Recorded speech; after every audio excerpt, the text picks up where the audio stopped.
I'm Doug Massi, and this is part 3 of our 3-part final expense telephone sales series where we address every aspect of final expense telesales from, well, soup to nuts. If you haven't seen part 1, I'm going to go ahead and link the playlist there. That way you can start with part 1, it'll automatically go into part 2, and then automatically come into this video. If you'd like a copy of the Telesales medical questions cheat sheet that you're going to need for your telesales underwriting, and a copy of the thank you note that we send to everybody that we sell, stick around till the end of this video and I'm going to show you how to get both of these guys for yourself. And yes, now is the perfect time to give this video a thumbs up, and if you're a new viewer, we do recommend that you subscribe. We're putting out new final expense sales training and insurance content videos every single week. Now, today I'm going to be teaching you the art of the close. Yes, the correct way to close the sale so that you minimize objections and get more people to just pick an option and complete the application process with you over the phone. I'm also going to show you how to effectively assume the sale and overcome objections during the close. If you've done what we've taught you in parts 1 and 2 of this training series, then you've already built like a lot of rapport, and through the proper voice inflection that we spoke of earlier, have set up the client to simply pick an option and complete the sales process. Unfortunately, here's where new agents really tend to drop the ball. I'll assume that you have a really good sales presentation that you're following and not just some outline of what to say and do or something that you made up. For whatever reason, when agents get to the pricing part, pricing out the death benefit options, they tend to be kind of all over the place, and that's where they kind of go off script.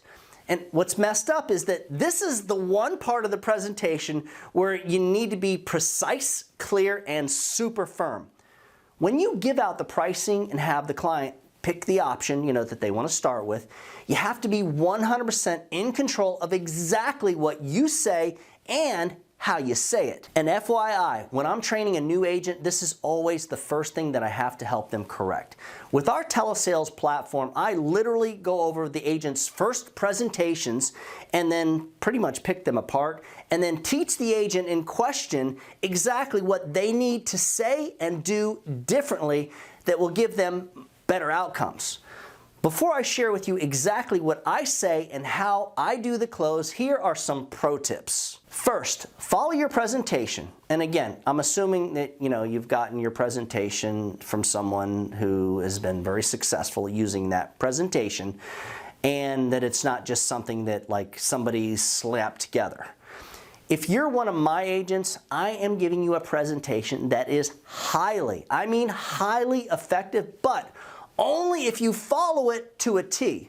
You can't go off script with my presentation. Due to the proprietary nature of our industry, no, I won't share the same presentation that my independent sales agents use with anybody outside of our agency. I mean, think about it, guys. That just wouldn't be fair to them. And the last thing I want to do is really create my own competition. You know what I'm saying? Unfortunately, most presentations that I've seen and heard are complete garbage. Second, make sure that you practice reading your presentation over and over and over again for several hours, for several days.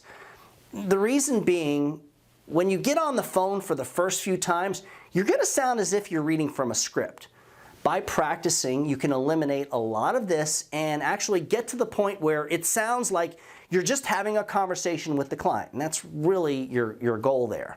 The trick is to sound as if, I don't know, you've done this like 1,000 times already, even though you're kind of brand new, or maybe it's like your first or second week. And third, it's really important that you run yourself through several mock sales before you start making your first calls. The last thing you want is to be unprepared. You should have several windows already opened on your computer and be logged into like each carrier and have your quoting software up and running and be like 100% ready to go before you get on the phone. Right from day one, if you're a prepared professional, you will make sales.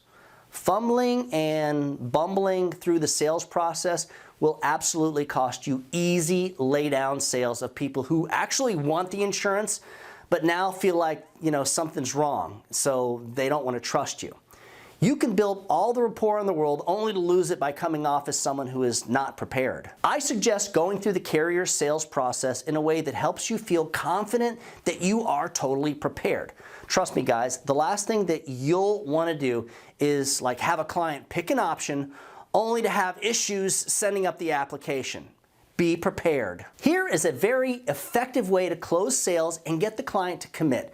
And this is what I suggest that you say when closing. Sandy, congratulations, your plans have come back, and remember, as long as the information that you gave me is correct, you will be approved for the following.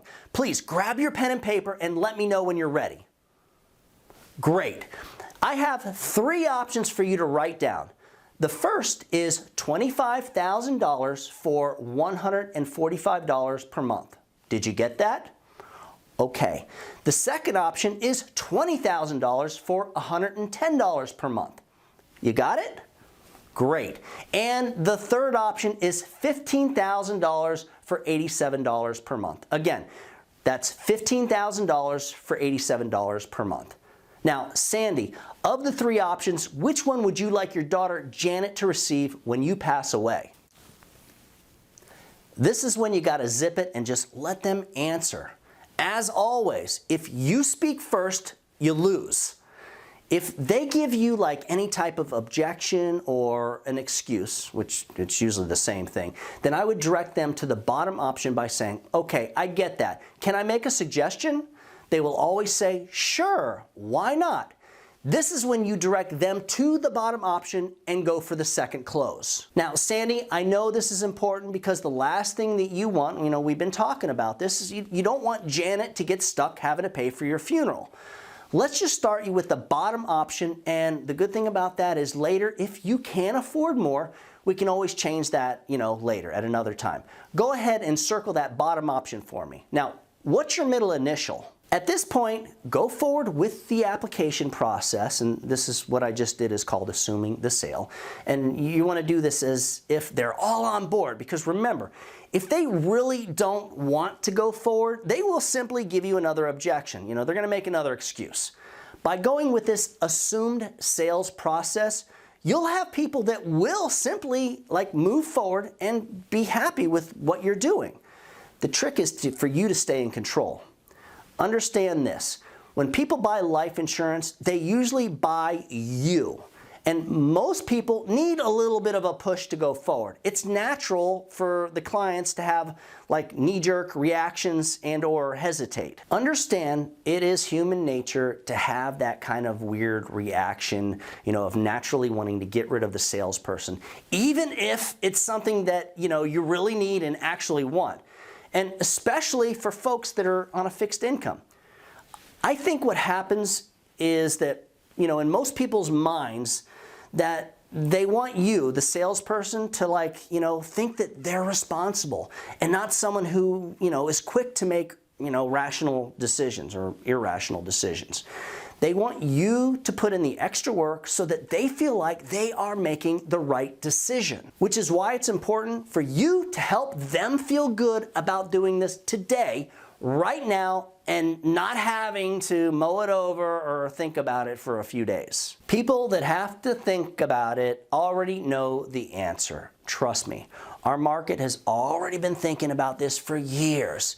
They're either, wasting your time and energy, so now you're chasing them around like an idiot, or they need you to give them the extra push necessary to help them and their family take care of something now that, guys, think about it. In all honesty, they should have taken care of this years ago, and for whatever reason they didn't. For a copy of the thank you note and the medical questions page, these items that I mentioned, way back earlier in the video, just email me at doug@ufesonline.com. For more information on learning how to sell final expense over the phone, which puts you in a position to make a really, really lucrative living, just email me at that same address. Remember, guys, when you put the needs of your clients first, everything else will usually fall right into place. Now get on that phone and do something good for someone today. Happy hunting.